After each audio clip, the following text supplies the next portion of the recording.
Alright folks, so let's check out example of special pairs of angles. So we're told that the measure of an angle exceeds twice the measure of its supplement by 30 degrees. What is the measure of the angle? So what do we mean by supplement? Well, we mean we have two angles that add up to 180 degrees. So for example, if I call this angle x, what does our other angle have to be? Well, it has to add up to 180 in total. So this angle has to be 180 minus x. So if I add these two, x plus 180 minus x, I'll get 180. So they're supplementary. Okay, so we're told that the measure of our angle exceeds twice the measure of our supplement. So twice, what does that mean? So we're going to take twice our supplement. So 2 times 180 minus x. And it exceeds twice the supplement by 30 degrees. So we're going to add 30 degrees to this. And we're going to go ahead and set this equal to the other angle x. And so now all we have to do is solve for x, right? 2 times 180, that gives us 360, minus 2x, plus 30 equals x. And so now if we solve for x, we'll get 390 equals 3x. And so 130 degrees is equal to x. Now what does that mean? That means if we go ahead and draw this diagram again, our big angle, x, is going to be 130.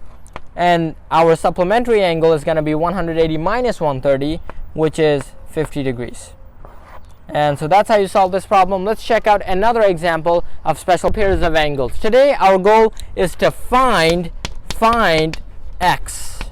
Okay, so how are we going to find the measure of angle x? Well, you have to recognize what type of angle is shown here. This is a vertical angle. That means this angle, this orange angle, is equal to this orange angle. So we can go ahead and solve for y over here. So let's do that. Set this equation equal to this equation. So 3y minus 18 equals 2y plus 5.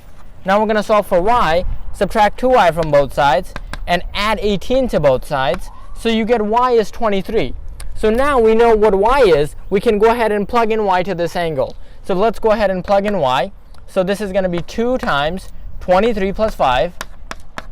And what's that going to be? Well, 2 times 23, that's going to give us 46. Add another 5, that's going to give us 51. So we know this angle right here, this angle right here is 51 degrees. So what does x have to be? Well, notice what we've got right here. Notice what we've got. We've got a line, right? In a line, the total amount of degrees is 180. Right? So we know how much this is. This is 51. We know the total is 180. Well, we can find out what x is, right? So we know that this is 51 degrees. So 51 degrees. And we know if we add that to x, we'll get 180 since they're supplementary. And so now we can just solve for x, right? So what's x going to be? X is going to be 180 minus 51. And that's going to be 129 degrees. And that's what angle x is. Thanks for watching this big idea. Let's check out the next one. Alright folks, so our big idea has a couple of parts. First part asks us to find the measure of angle CEB given the measure of angle AEC is 5x minus 20 and the measure of angle BED is x plus 52. The next part of the do now asks us if the measure of an angle exceeds 4 times the measure of its complement by 25, what is the measure of the angle? The next part says we have a bunch of lines intersecting at G. Find the measure of angle AGE.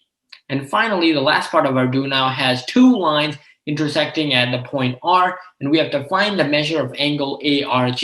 Good luck, and check out the small and big hints if you need any help.